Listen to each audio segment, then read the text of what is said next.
So recently, as some of you may know, I had a few changes in my life, and the biggest of them was quitting my 9 to 5 job. And quitting my 9 to 5 job meant that I also had more time to think about projects and hobbies that basically I had put as second priority in the past few years. And one of them I realized was just putting out some creative work. It's always been something that was important for me in my life, just being surrounded by creativity, but also trying to create some things. And so that also led me to think about what was my perception of creativity and what were the struggles I had around it that kind of stopped me from doing it in the past few years. And at the same time, I was thinking, what's better than talking about creativity while trying to make something creative? So I have this canvas, this white canvas that I bought a few months ago, and I was always too scared to paint on it because I hadn't painted in a while. So I think it's a good time to get started. So one of the biggest realizations I've had in the past few years was this idea that we're all born creatives. Just when you take a look at kids, or when you try to think of when you were a kid and all the things you would do, just without anyone prompting you and just for pleasures of creating. For example, for me, when I was very young, one of my biggest pleasures was drawing. I was extremely into drawing. I would draw a lot of houses, I would draw a lot of interiors, and then I grew up, I kind of gave up on it, and then when I was maybe a bit less than 10, I got my first camera and I was so obsessed with this tiny object. I would take some landscapes and I would go on my old Windows laptop and try to do some photo editing on it, and it would just end up being this oversaturated mess of landscapes and buildings I'd seen. So yeah, kind of a common theme here, the buildings, drawing houses, taking pictures of buildings. I always wanted to be an architect when I was very young, so I think that tracks. Okay, they always say the first stroke defines the whole entire output, so let's focus on that. I think I just want to let my thoughts flow and just go with.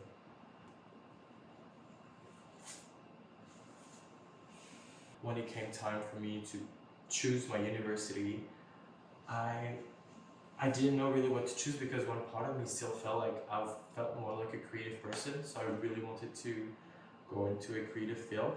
But a part of me was also thinking how, for example, that's why I'm saying we all need to take a look at what we were doing as kids, or how we grew up, what's our education, our background, because it just shapes a lot how we perceive the world. And for me, my family was always about finding stability and being financially stable to be happy. So this is what my parents tried to educate me on, and so I decided to follow their advice and go for something much more rational, and I went for engineering.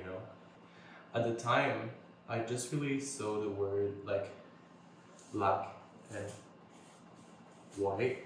There was the creative people and there were the ones that were not really creative, more rational. And that's how I saw engineering basically. And I moved to Shanghai for a year with my school, basically as an exchange student, and we had to find an internship. And one of them was in a photography studio. And so I sent them a resume and an application letter, and I asked that if I could become an intern for them. And surprisingly, the boss was very welcoming, was like, yeah, of course, come and become an intern with us. What would you like to learn? And we'll just teach you. And so at that time, I learned a bit of post-production, and also I did my first photo shoot ever, and it was such an accomplishment for me at the time. I'll share with you guys some of the pictures I took, and I felt so good at that time because doing this 6-month in an internship,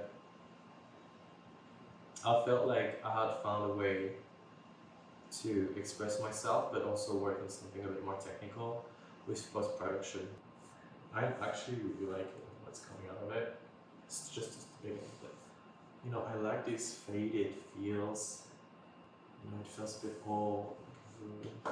I actually really like it.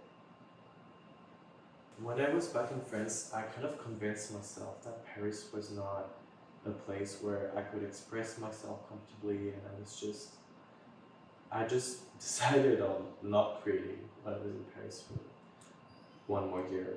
I was just very sad, so I just surrounded myself with people that were creative, but I was not very creative at the time. No, I was surrounded by people that were doing photography, a lot of people that were working in fashion. And I kind of felt like through them, I kind of built my own creative personality, which is not good because it makes me kind of complacent and passive about my creativity. And I believe we should be a bit more active, stop thinking and just start acting on how we want to create, right? And then I moved to Taiwan and I felt a bit more free too.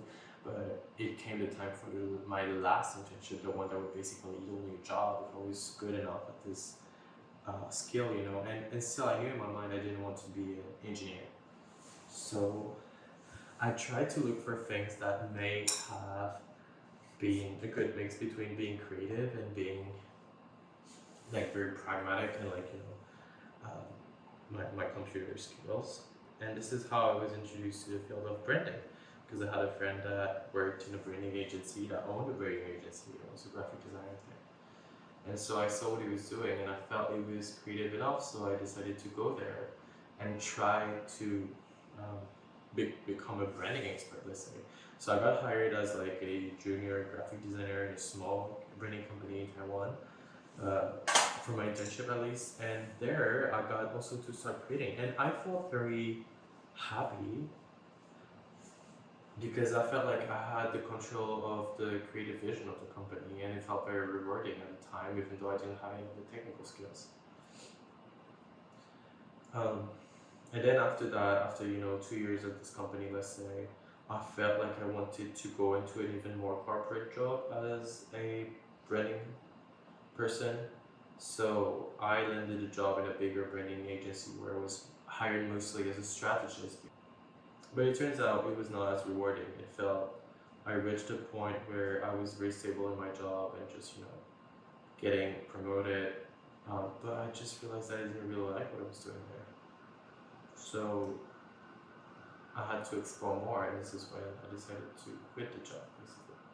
The one advice I was gonna say is if you feel like you just are a creative person and you just want to keep on creating, no matter what like your job might be or your university major might be, just don't starve with creativity. Try to find a way to express it, because when you starve your creativity, it also, for me personally, my experience with it was that I didn't realize when you start to compensate, right? And this is where, for example, surrounding yourself by people who are creative or like that work in a creative field comes in. You surround yourself, you compensate for your lifelong creative practice, but the ones of others.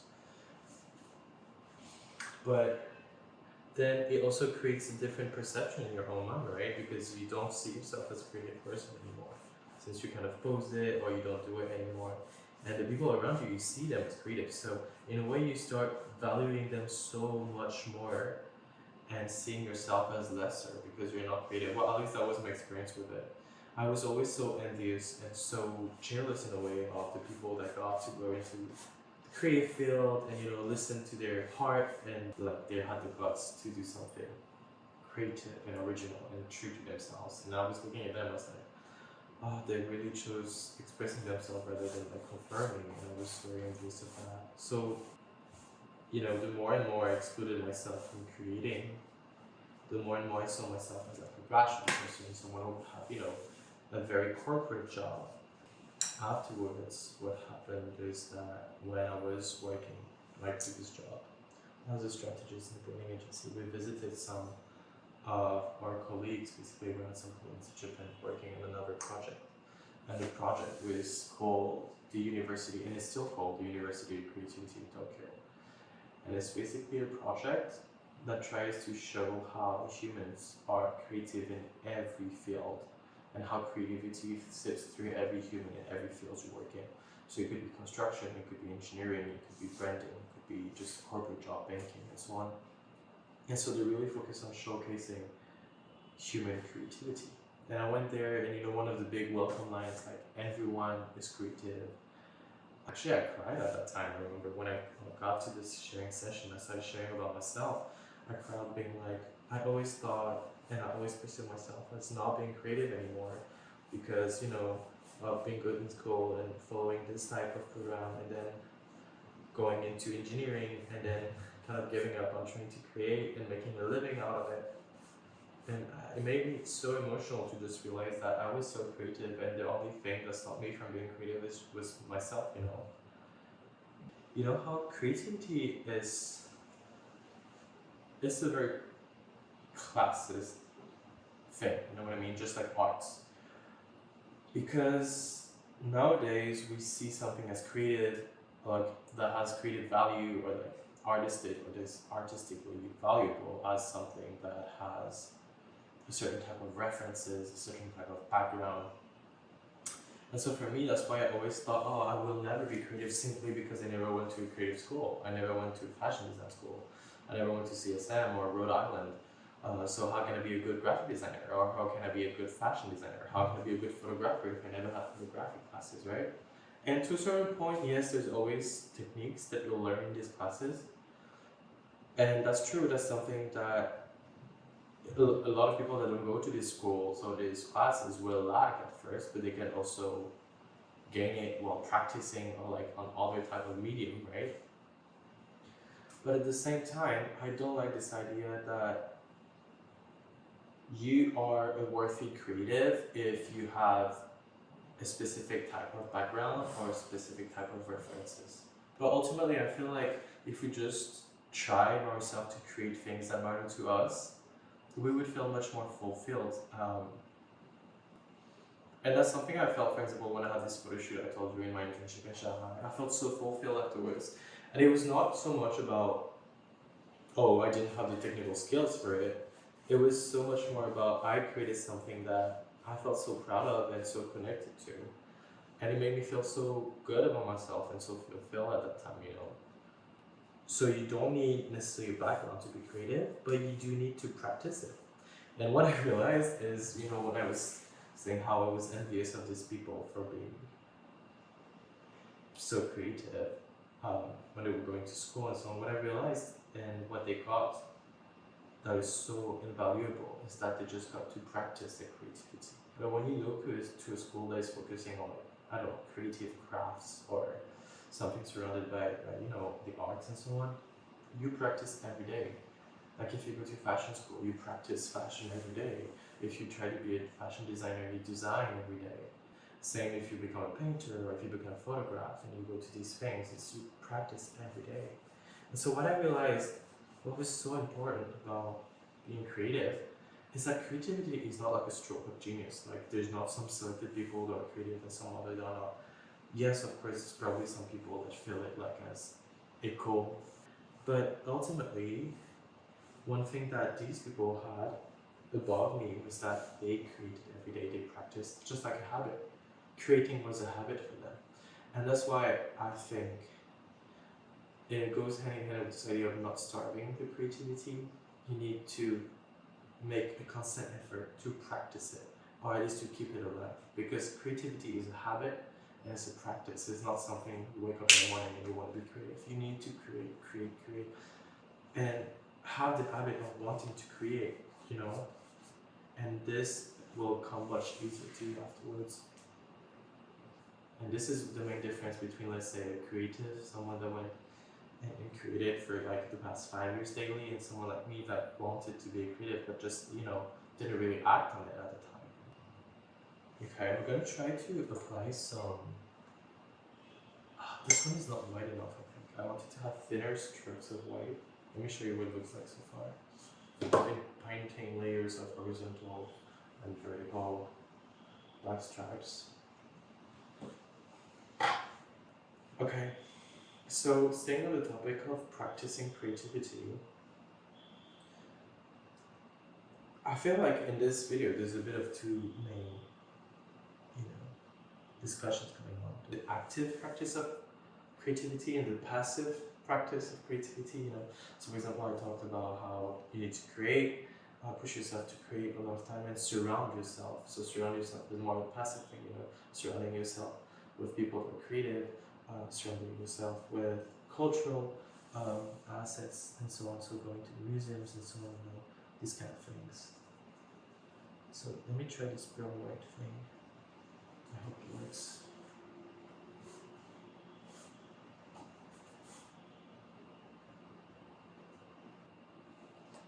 And so the other part of practicing creativity is being aware of creativity around you. For example, when you walk around the city, be aware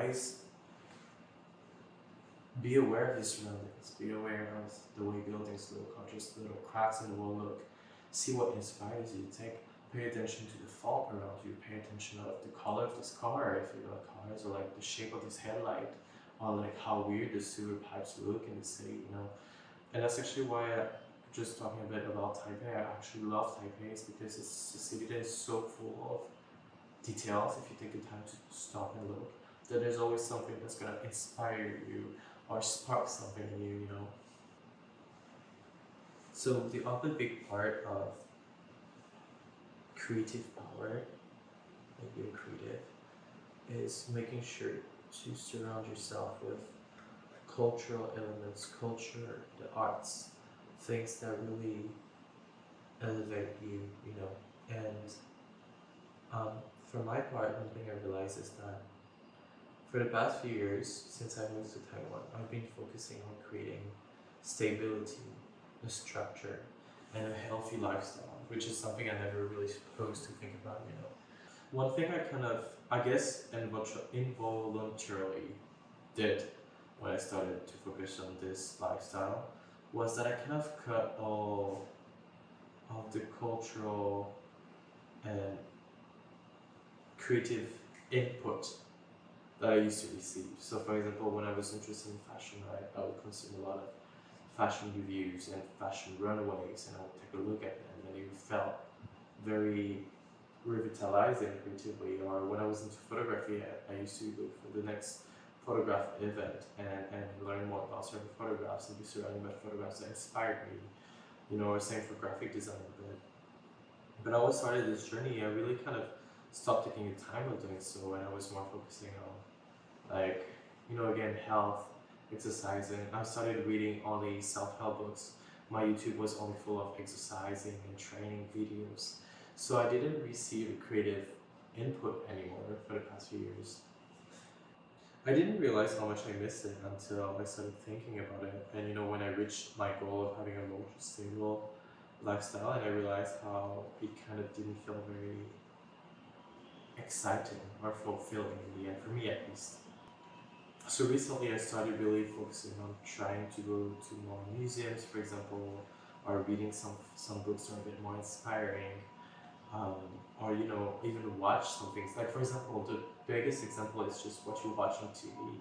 I love watching a lot of things on Netflix, for example, right? But Netflix, a lot of things that I watch are pure entertainment, the and then recently I started watching, for example, EE from Edward Yang after going to one of his exhibition in the Taipei Museum of Contemporary Art, basically. And it felt so rewarding, the feeling of, witnessing such a beautiful, creative piece. And the strongest feeling I've had of this was an interview of Maya Angelou, like in the 80s. And listening to her count her life and, like her perception of life in general. I was so overwhelmed with different emotions, like I was feeling excited, and I literally had the shivers watching this interview from hers. And I realized how much I missed this feeling, this excitement, it's very unique, it's very hard to describe. And so this is also why that was also a big enlightening moment for me, where I wanted to be intentional and try to put creative practice back into my life. Creative practice, so again, actively, like creating by myself, but also surrounding myself with things that spark creativity and that create this feeling. I want to start making more film photography, because I used to do a lot of digital photography.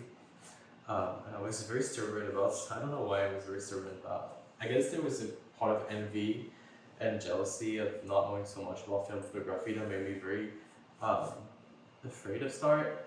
And I want to start that back. I want to start doing film photography, black and white film photography. So I think that's going to be one of my focus.